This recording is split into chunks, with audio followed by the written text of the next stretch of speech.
좀 나눠보고자 합니다.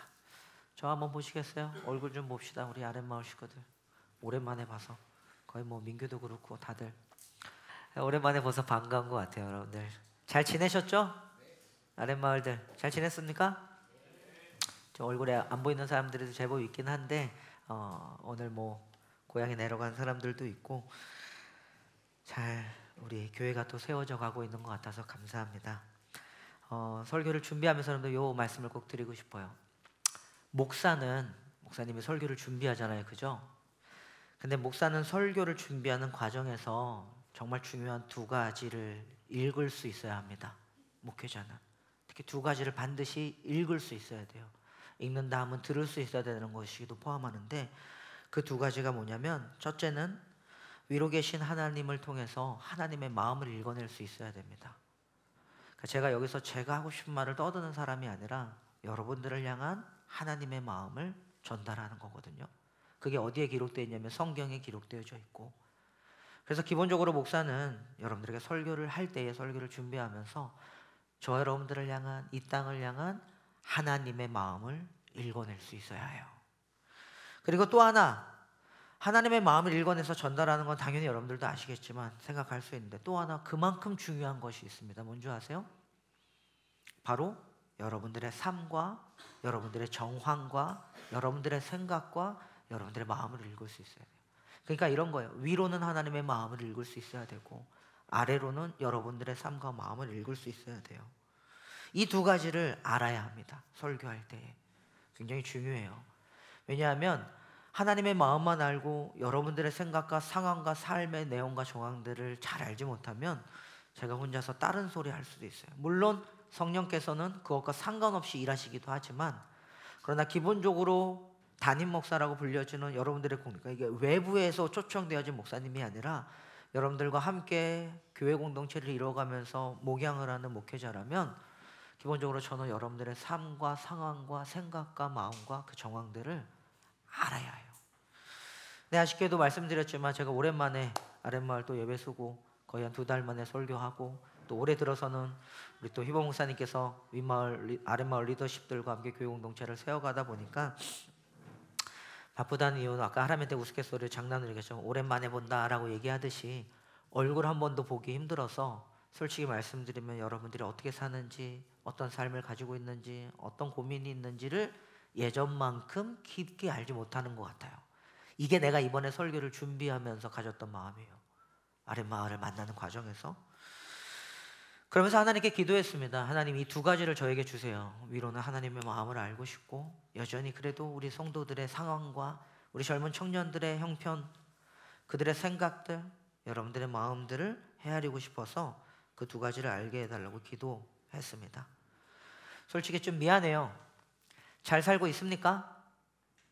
아랫마을들, 우리 윗마을 식구들은 맨날 봐서 좀 지겨워지려고 할 정도로 이렇게 보고 있긴 한데, 아랫마을 잘 지냅니까? 유나 잘 사니? 좀 미안해요. 잘 살고 있는지라고 하는 이 안부를 예배 시간에 여러분들에게 묻게 돼서 조금 미안합니다. 자, 그런데 그래도 우리 희봉 목사님께서, 그리고 우리 아랫마을 리더들이 여러분들을 잘 섬겨주고 있다고 저는 믿습니다. 아멘? 아멘? 왜 그래? 이렇게 리더들, 우리 요한이 연주 그리고 숨 리더들 잘 섬기고 있죠? 잘 들으세요, 여러분들. 여기는 하나님의 마음입니다. 특히 우리 아랫마을 리더십들 잘 들어주세요. 그게 하나님의 마음이에요.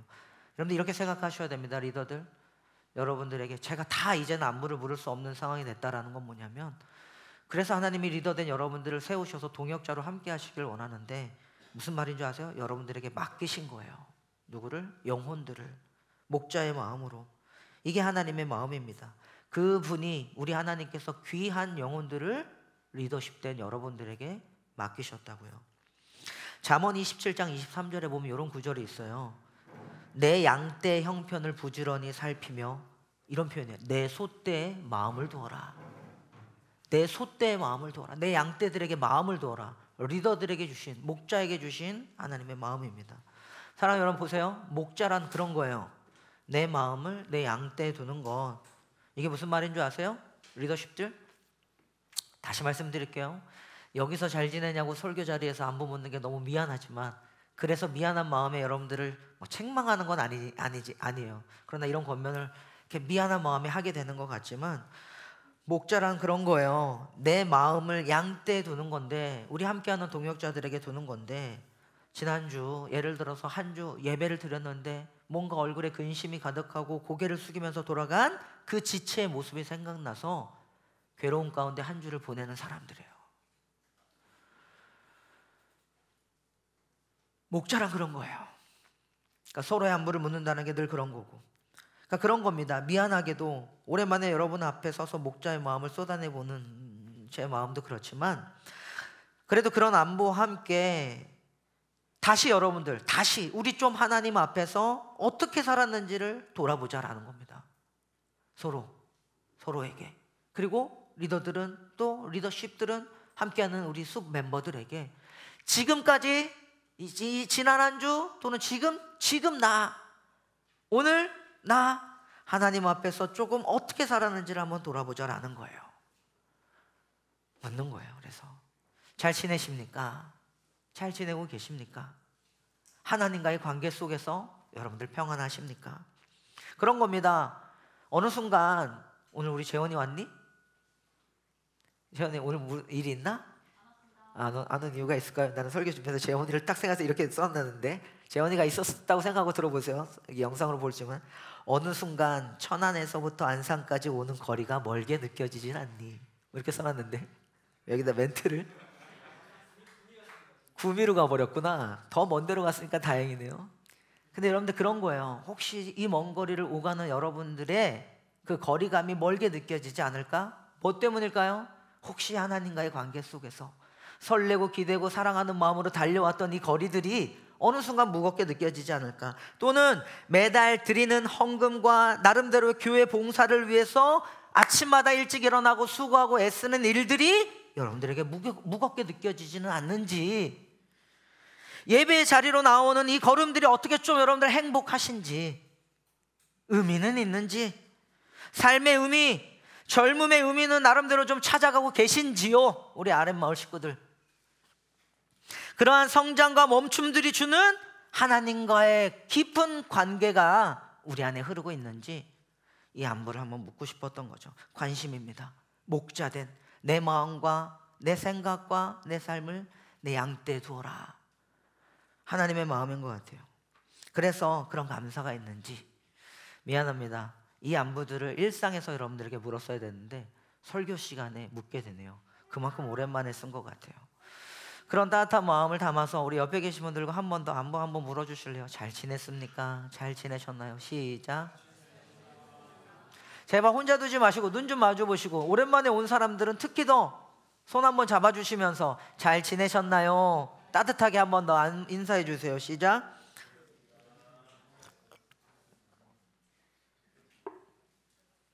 오늘 말씀을 들으면서 그러한 저와 여러분들의 삶을 좀 돌아보기를 간절히 소망합니다. 아멘. 아멘.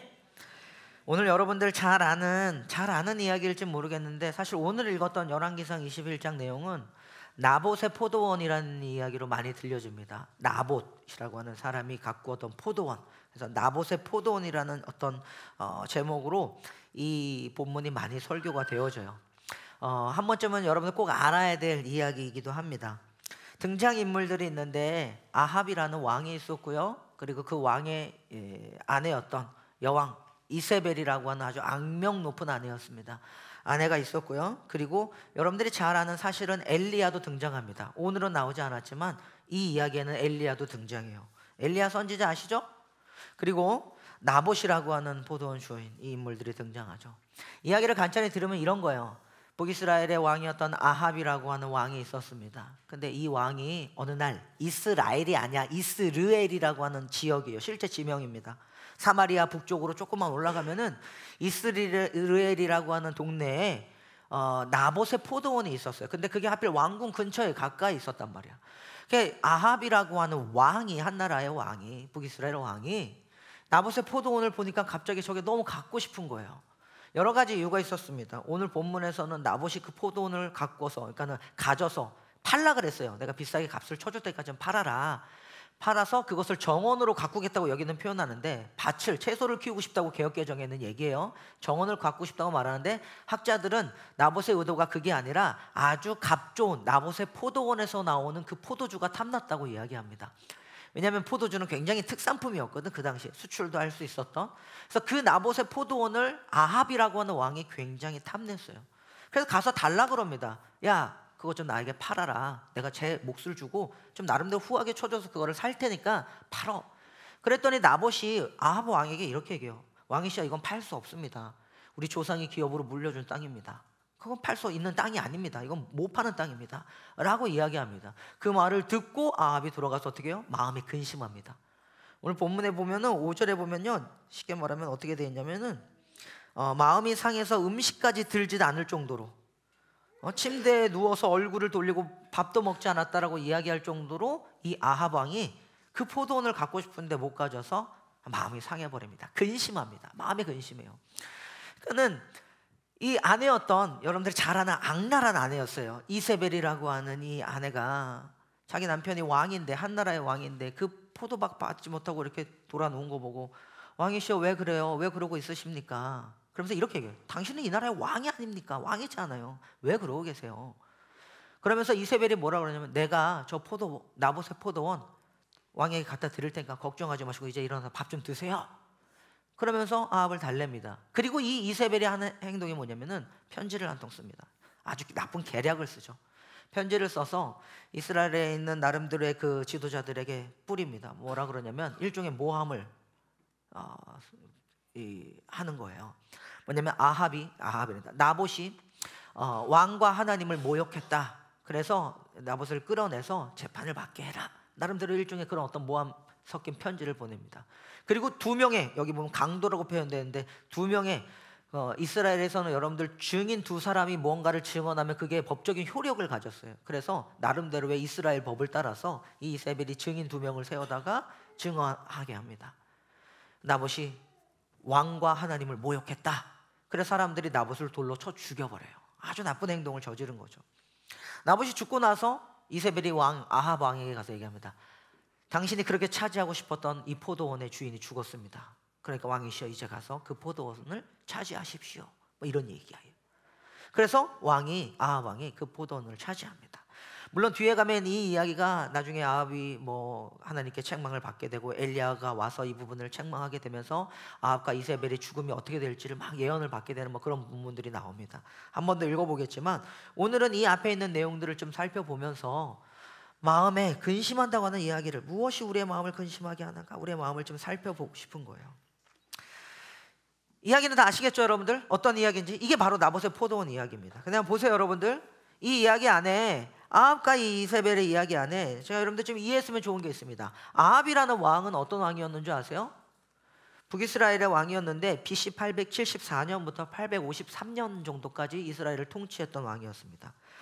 근데 열왕기상, 우리가 지금 열왕기상을 큐티하고 있는데요, 저도 읽다 보니까 여기까지 나왔는데, 열왕기상을 큐티하다 보면 16장 29절부터 그러니까는 열왕기상 16장부터 아합의 이야기가 쭉 흘러나올 거예요. 그리고 22장에 이렇게까지 아합과 그다음에 엘리야와 이런 이야기들이 막 흘러나오기 시작합니다. 아합 왕은 호세아보다 100년 전에 있던 왕이었고요, 약 22년 동안 사마리아에서 북이스라엘을 통치했습니다. 북이스라엘을. 근데 이 아합에 대한 성경적인 평가가 어떠냐면 요래요. 아합은 그 이전의 모든 사람보다 여호와 보시기에 악을 더 행했다, 더욱 악을 행한 사람이다 라고 이야기합니다. 그러니까 굉장히 악한 왕이었어요. 특별히 아합은요, 죄를 가볍게 여겼습니다. 그리고 아합은 이 특별히 시돈 사람이라고 하는 시돈 사람의 왕 엣발의 딸, 그러니까 엣발이라고 하는 사람의 딸인 이세벨, 아까 제가 아내라 그랬죠, 이세벨을 아내로 받아들였어요.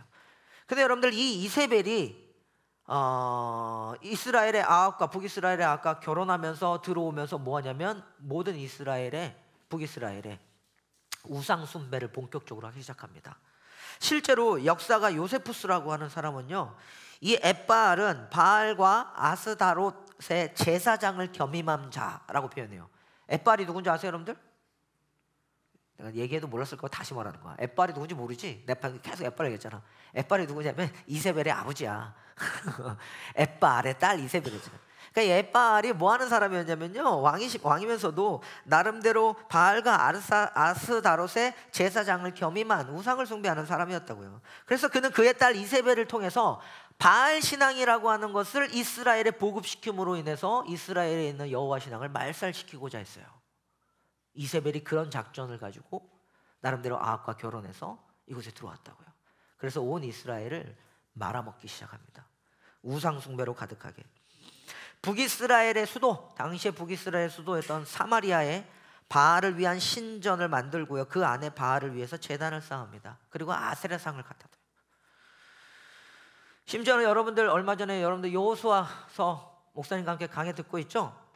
거기 여리고성 이야기 얼마 전에 들었죠? 그 여리고성이 무너졌거든요. 그리고 하나님이 그때 이런 약속을 해서 이 여리고성 다시 건축하는 사람은 저주를 받을 것이라고 이야기해요. 근데 이때 이 여리고를 재건축하기 시작합니다. 그 정도로 하나님의 말씀을, 미안해요, 개똥으로 여긴 거야. 여러분들, 여리고성이라는 것은요, 이스라엘이 가나안을 은혜의 선물로 하나님께 받았음을 알려주는 되게 중요한 기념비적인 사건이었어요. 은혜로 받았다는 거예요. 여러분들 설교 들어서 알 겁니다. 여리고 전쟁. 근데 그거를 재건해버린 거예요. 그리고 특별히 여기에 좀 이런 게 있습니다. 요거 아합이 통치하던 시기에 이세벨과 우상 숭배, 이런 더러운 일들이, 정말 하나님을 멸시하는 일들이 가득 찼지만, 한 가지 재미난 거 뭐냐면 그 시대에 아합과 함께했던 선지자가 누군지 아세요? 그렇지, 난 얘기했어서 계속 못 들었을까 봐 또 얘기해 드릴게요. 엘리야입니다. 들어도 기억이 안 나실까 봐. 내가 아까 등장인물을 소개했잖아요. 여러분, 엘리야 잘 아시죠? 엘리야라고 하는 굉장히 이스라엘 역사상 가장 위대한 선지자, 능력 있었던 선지자가 아합과 함께 했습니다. 근데 봐봐요, 이렇게 위대한 선지자가 함께 했음에도 불구하고 아합의 신앙은 그 모양이었어요. 아합이 하나님을 대하는 태도는 그 모양 그 꼴이었습니다. 이렇게 위대한 선지자가 있었는데도. 그러나 아합이 오늘 본문에 보면요, 왕이잖아요. 여러분들, 모든 걸 가질 수 있는 사람이잖아요. 근데 갑자기 이 아합의 욕심이 어디에 눈이 떠지냐면 바로 근처에 있는 나봇의 포도원에 눈이 떠집니다. 왕의 욕심이었어요. 여러분들, 그 보세요. 우리의 욕심에 갑자기 눈이 떠지면, 욕심을 부리는 사람들이 어떤 특징이, 욕심에 눈이 멀면 어떤 특징이 일어나는 줄 아세요?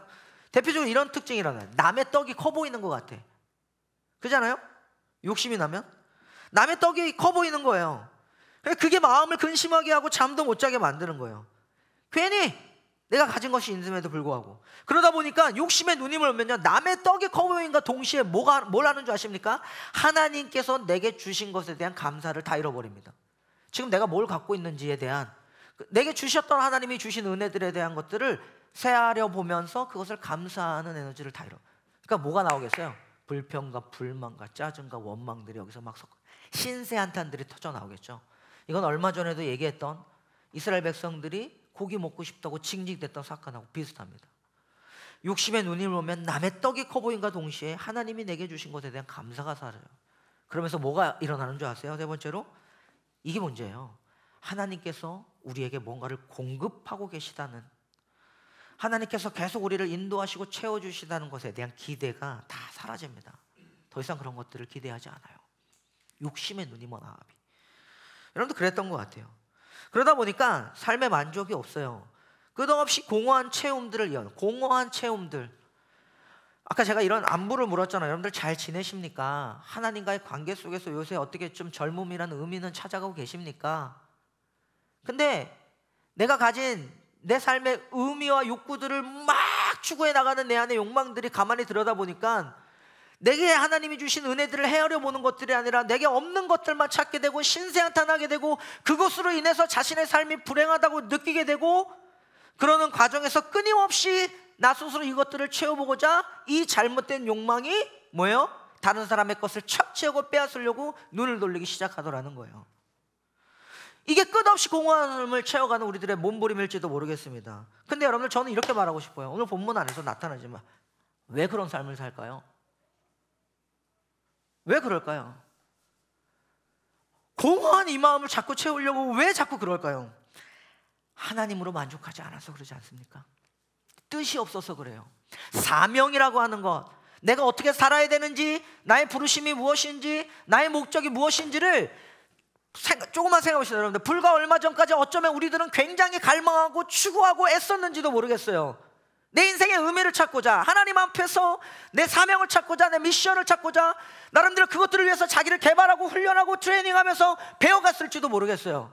그런데 어느 순간 하나님의 뜻을 잃어버리고 이 사명을 잃어버리고 나의 부르심이 뭔지도 헷갈려버리는 일종의 신학의 권태들을 맞이하면서 우리는 어떻게 됩니까? 하나님이 나를 부르셨다는 그 목적과 부르심들이 희미해지면서 자꾸 하나님이 아는 것들로 이 욕망들을 채워가려고, 다른 사람의 떡이 더 커 보이고 내게 주신 것들을 헤아려 보면서 가지는 감사함도 잃어버리고 뭐예요? 더 이상 하나님을 기대하지 않게 되는 헛된 걸음들을 반복하는 우리의 삶이 될지도 모르겠어요. 결국 아합은 어떻게 하는 줄 아십니까 여러분들? 그래서 이래요.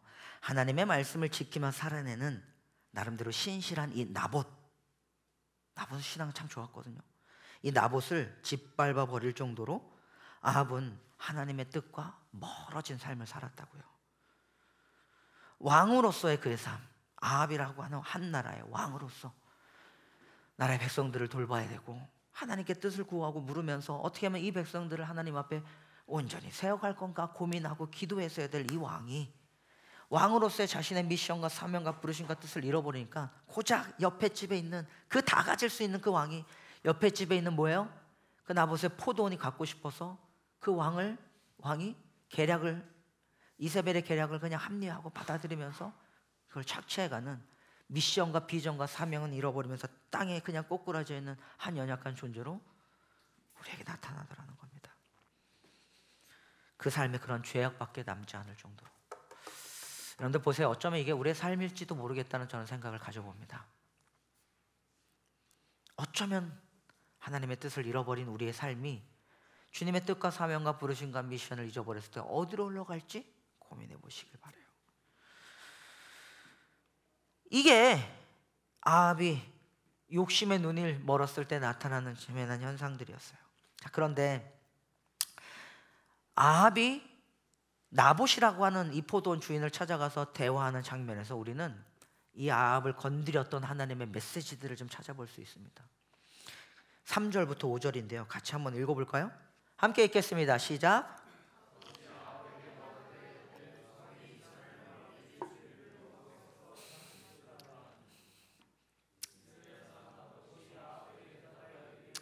내 조상의 유산을 왕에게 줄 수 없다 하므로 아합이 근심하고 답답하여 왕궁으로 돌아와 침상에 누워 얼굴을 돌리고 식사를. 여기까지만 봅시다. 3절 다시 띄워주시고, 여기 보면 아합이 나봇에게 찾아가서 포도 좀 달라 그랬을 때 나봇이 아합에게 뭐라고 얘기하냐면, 보세요 여러분들. 나봇이 아합에게 말하되 내 조상의 유산을 왕에게 주기를 여호와께서 금하실지로다 하니, 이렇게 표현해요. 그러니까 보세요. 나봇도 얼마든지 왕이 비싼 값을 주고 포도원 준다면 팔 수 있었습니다. 근데 나봇은 팔지 않았어요. 근데 여러분들 이 나봇이 이것을 팔지 않은 것 자체가 여기 보면 이렇게 여호와께서 금하실지로다는 그의 기준이었습니다. 여기 나봇의 믿음이 포함되어 있는 고백이에요. 하나님 때문에 왕이시여 나는 그거 팔 수 없습니다.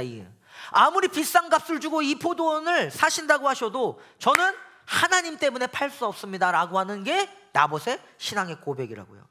왜 그런지 아세요 여러분들? 유대인의 율법에는요 여러분들 조금 특별한 토지법이라는 게 있었습니다. 그러니까 나봇은 저걸 팔면 안 돼요. 그리고 심지어는 아합도 이거 내가 거래할 수 있는 땅이 아니구나라는 것을 아합 왕도 알고 있었어요. 왜냐면 그 당시에는 그랬어요 여러분들. 레위기 25장 23절 한번 띄워줘 보시면 레위기에는 이미 이런 말씀이 있었어요. 땅을 아주 팔지는 못한다. 땅은 나의 것이다. 너희는 다만 나그네며 나에게 와서 사는 임시 거주자일 뿐이다. 이 말을 하신 분은 하나님입니다. 레위기 25장에 보면 여러분들 희년을 선포하면서 이 땅에 대한 이야기를 합니다. 근데 여기서 핵심이 이거예요. 땅의 주인은 나다. 너희들은 이 땅을 그대로 너희들 마음대로 사고 팔 수가 없어. 혹시라도 거래를 하더라도 임대차 계약을 써주고 나름대로 빌려줄 수는 있지만 역시 50년이 지나면 다시 돌려줘야 돼 라고 하는 거예요. 땅의 주인은 누구다? 하나님이다. 그게 저 말의 의미예요. 여호와께서 금하신다라고 하는 것은 이 토지는 하나님의 것, 이게 하나님의 법에 기록되어져 있는 말씀이었고 그들이 지켜야 될 일종의 법도였습니다. 하나님을 경외하는 사람들이 해서는 안 될 일이 저 토지를 거래하는 거였어요. 이거는 아합 왕도 알고 있었습니다. 모든 이스라엘 사람들이 알고 있는 거였어요. 그걸 가지고서는 이 나봇이 아합 왕에게 건드는 거예요. 왕이시여, 이거는 하나님의 말씀에 이렇게 기록되어져 있고 하나님의 뜻이 아니기 때문에 저는 왕에게 이 토지를 팔 수 없습니다. 기업으로 물려받은 토지이기 때문에 매매할 수 없습니다. 무슨 말이냐면 여러분들, 나봇은 레위기 25장에 하나님의 약속을 신실하게 지켜내는 믿음의 사람이었다고요. 아멘. 이 어두운 땅에 아합이 이렇게 극악무도한 정말로 하나님을 무시하고 하나님을 멸시하는 그런 왕으로 한 나라를 말아먹고 있는 와중에도 나봇은 신실하게 하나님의 말씀을 지켜가면서 자신의 신앙을 지켜냈던 믿음의 사람이었다고요. 이 이야기를 듣고, 그러니까 여기서 말하는 나봇의 저 말은 여호와께서 금하실지로다는 이 말은 아합 왕이 어떻게 할 수 있던 게 아니었어요. 그래서 아합이 뭐예요? 마음이 상했던 거야. 왜 상할까? 두 가지 의미였습니다. 지도 아는 거야. 이거 하면은 뭐예요? 하나님의 말씀을 어긴다는 걸 왕도 알고 있던 거예요. 그러니까 뭔가 불편한 거야. 근데 아합 왕에는 어떤 게 있어요? 그래도 포도원을 갖고 싶은 마음이 있어. 두 마음이 있습니다. 한쪽에서는 포도원 너무 갖고 싶어. 또 다른 한쪽에서는 그거 그래도 하나님의 말씀이라 지키면 안 돼. 나봇의 말이 틀리지 않아. 이 두 마음이 아합 왕에서 막 나뒹굴고 싸우고 난리가 난 거예요. 그러니까 그 밤에 뭐 합니까? 잠을 못 자고 밥도 먹지 않고 그 난리를 치고 있는 거죠. 마음이 상하였다, 마음이 근심하였다라는 21장 4절의 표현입니다. 같이 한번 읽어볼까요? 4절입니다. 함께 있습니다. 시작.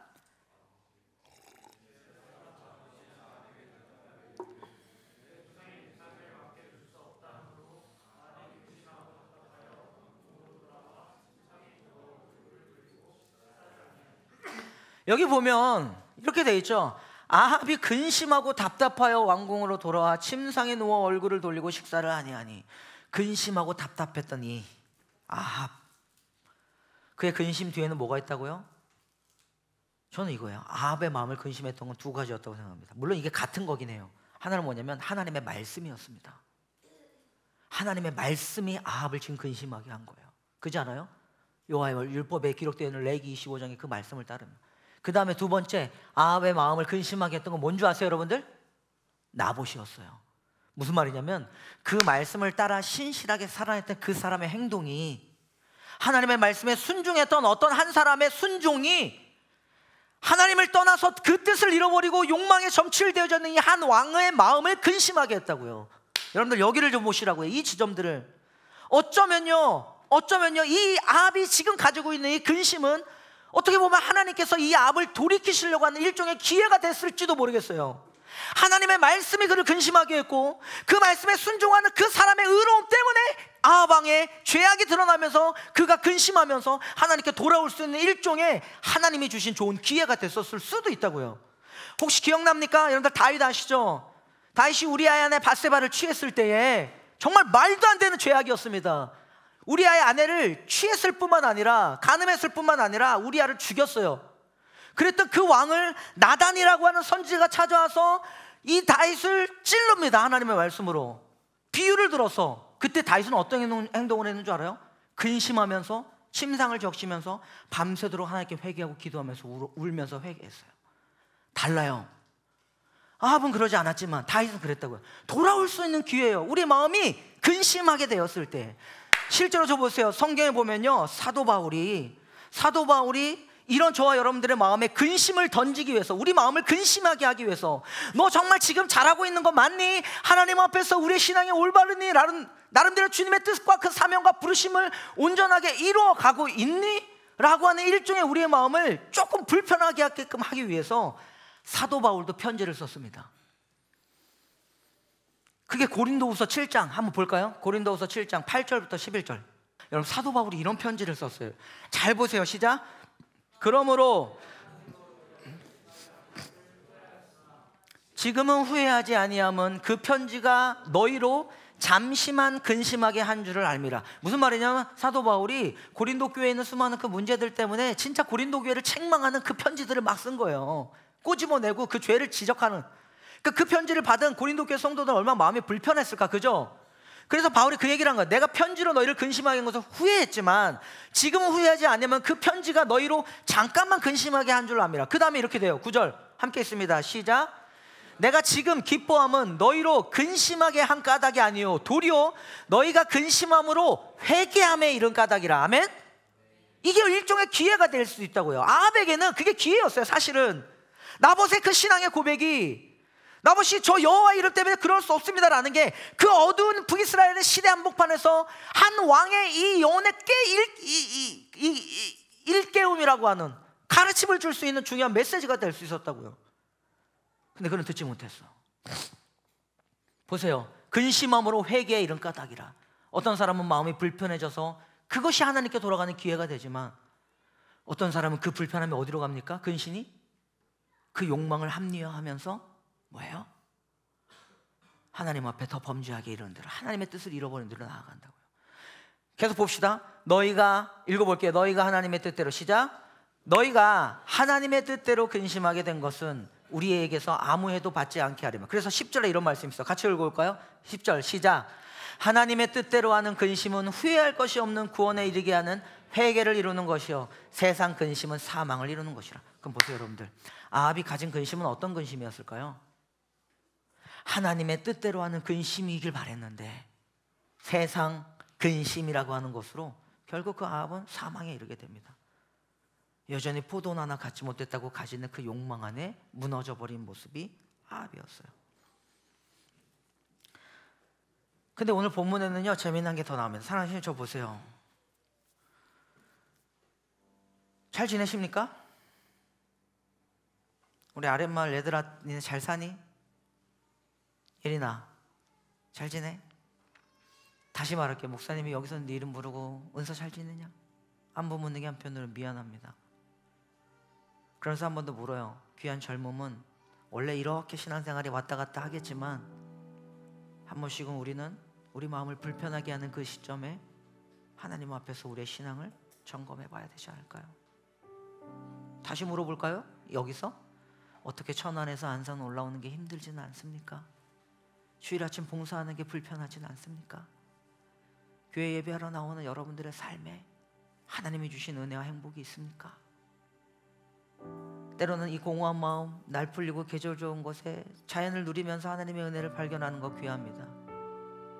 근데 그 모든 분위기는 연출하는데 거기에 예수가 없는 거예요. 생명은 없는 거예요. 돌아보자고요.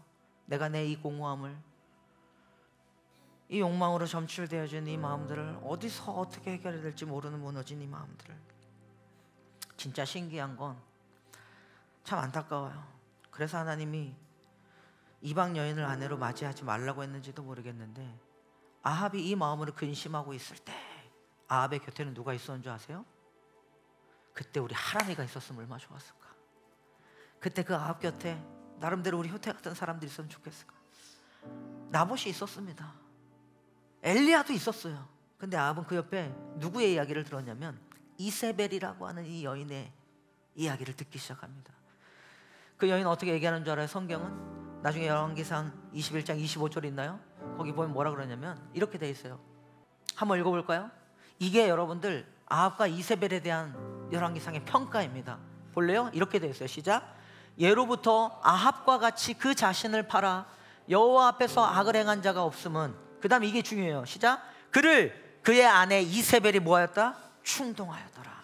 저 보세요 여러분들, 분명히 있습니다. 우리의 욕망을 합리화시키고 하나님의 뜻을 발견하지 못하게 하고, 이세벨이 그랬어요. 왕이시여, 당신은 왕이지 않습니까? 일어나세요. 내가 그거 이뤄드리겠습니다. 그리고 나가서 뭐합니까? 나봇이라고 하는 사람을 누명을 씌워서 죽여버립니다. 이세벨은요 바알을 섬기는, 아세라를 섬기는 이방 여인이었지만 북이스라엘에 와서 나름대로 이 북이스라엘의 여호와 신앙을 무너뜨리기 위해서 전략을 펼쳤던 악한 왕비였지만, 누구보다 그걸 잘 아는 사람이 이 아합 욕심에 눈이 멀다 보니까 이러지도 못하고 저러지도 못하는 일종의 쫄보였어요. 차라리 지가 하나님의 말씀을 완벽하게 어겨버리던가. 근데 아합 왕의 마음에 뭐가 있어요? 이거 완전히 어길 수 없어. 정치적으로 이스라엘 백성들이 난리 날 수도 있지 않겠습니까? 왕이시 어떻게 하나님의 율법을 어깁니까? 이해가요? 왕으로서 이러지도 못하고, 근데 포도원은 너무 갖고 싶고, 그럴 때 이세벨이 등장해서 뭐합니까? 지혜롭게 해결해 준다고 계략을 활용해서 이 신실한 믿음의 사람을 죽여버리고 모함을 하고, 그리고 왕에게 가서 얘기해요. 왕이요, 나봇이 죽었습니다. 이제 취하소서. 어린애처럼 해서 가져가서 취하는. 충동하였더라 그래요. 이세벨이 아합이 하나님을 떠나서 더욱더 그의 욕망을 따라 그 삶의 의미를, 사명과 부르심과 미션을 잃어버린 채 마냥 이 시대의 풍조를 따라서 적극적으로 그걸 즐기며 살아가도록 그냥 밀어준다는 이거예요. 그러지 않겠습니까? 보세요 여러분들, 우리 그리스도인입니다. 하나님의 자녀들입니다. 좀 물을게요. 그러면 잘 지내십니까? 여러분들의 부르심은 안녕하십니까?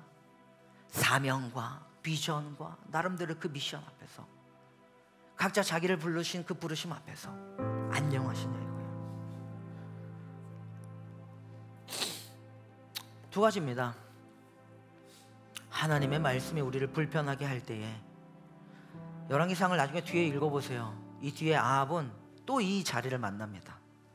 뭘 만나는 줄 알아요? 뒤에 가면은 남유다의 왕과 동맹을 맺어야 되는데, 동맹을 맺은 이 왕과 여호사밧이라는 왕이 와요. 남유다에서 둘이 동맹을 맺어서 다른 나라를 쳐들어가면서 이렇게 전쟁을 치러야 되는데, 동맹을 맺자는 제안과 함께 여호사밧, 유다의 왕이었어요. 근데 여호사밧은 나름 신실한 왕이었습니다. 그래서 이 아합에게 와서 동맹을 요청하면서 여호사밧이 요구한 게 뭔지 아세요? 우리 기도해 봅시다.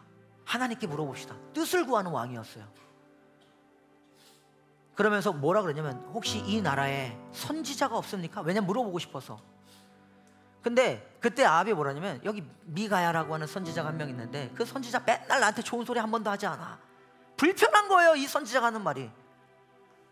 그래서 그 미가야는 선지자 있는데 별로 소개도 안 해.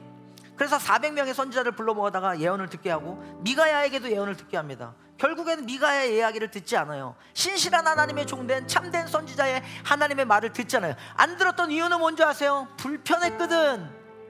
그 하나님의 말씀을 따라 살아내는 삶의 내용도, 그 메시지도, 그 모든 것들이 나를 너무 힘들게 했거든. 왜? 내 욕망을 깨부수니까.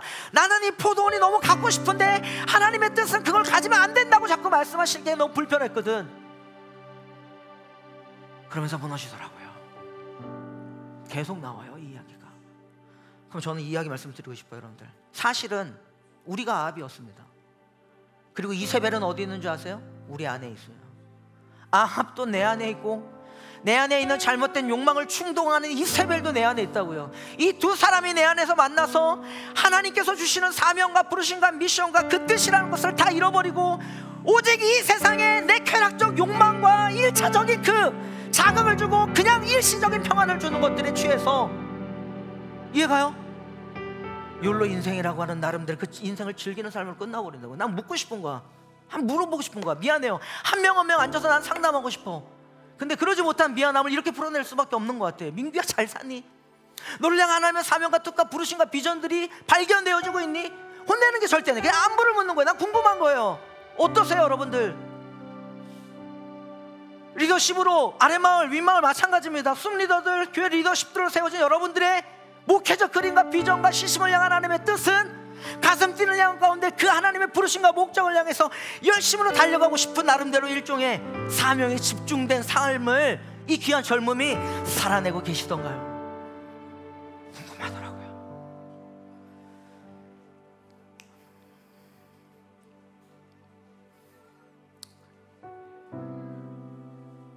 그런 의미에서 격려하고 싶습니다.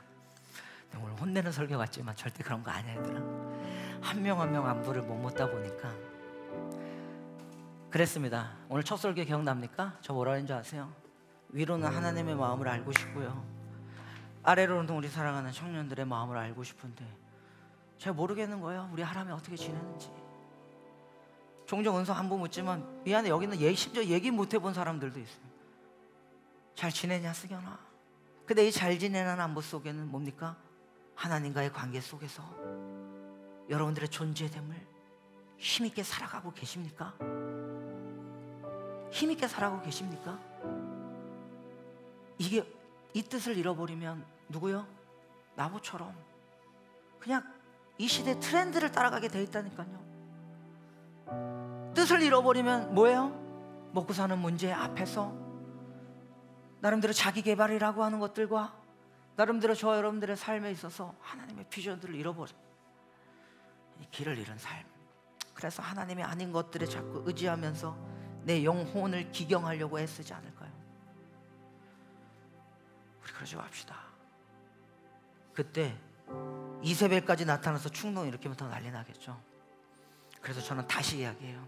여러분들 나봇을 기억하십시오. 아멘. 나봇을 기억하십시오. 저는 그럴 수 없습니다 라고 이야기했던, 분명한 선을 가지고 있었던 사람, 분명한 기준이 있었던 사람. 그 나봇의 기준은 뭐였죠?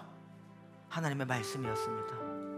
어두웠던 북이스라엘 한복판에 그래도 주님의 말씀을 지키면서 나봇 결국 어떻게 된 줄 아세요? 나봇이 죽임을 당했잖아요. 성경은 별거 없어요. 그 나봇을 그렇게 죽여버립니다. 그러나 믿음 때문에 그 신앙을 지키고자 죽었던 그 나봇, 때로는 그것이 믿는 척하는 사람들, 예수를 믿어야 되는 강박은 있지만 진짜 예수는 그 안에 거하시지 않는 이 사람들의 신앙을 불편하게 할 거라고요. 그의 믿음이, 그가 가지고 있는 하나님의 말씀을 지키는 그 살아내는 삶들이. 그런데 그곳에서 아까 바울이 얘기했던 것처럼, 나단 선지자 다윗이 만났던 것처럼 어떤 사람들은요 하나님 앞에 돌아올 거라고요. 우리 그런 사람들이 되보면 어떨까요? 또는 그렇게 여러분들의 삶을 찌르고 고백하는 사람들을 가까이 두시면 어떨까요? 우리 하나님 말씀 앞에 섭시다. 아멘. 그래서 조금 정비해 봅시다. 내가 있어야 할 자리에 있기를 소망합니다. 잘 지내시냐는 안부와 함께 여러분들 우리가 있어야 할 곳에 있기를 간절히 소망합니다. 내가 지금 뭘 하고 있는지, 어디로 가고 있는지 다시 또 나의 삶을 좀 정비하시면서 하나님의 말씀 앞에 일어서 있는 우리 모두가 되어줘 보자고요. 아멘. 그 약함을 주께 고백하면서 오늘 우리에게 채워주신 하나님을 만났으면 좋겠습니다. 찬양팀 나와주시겠어요?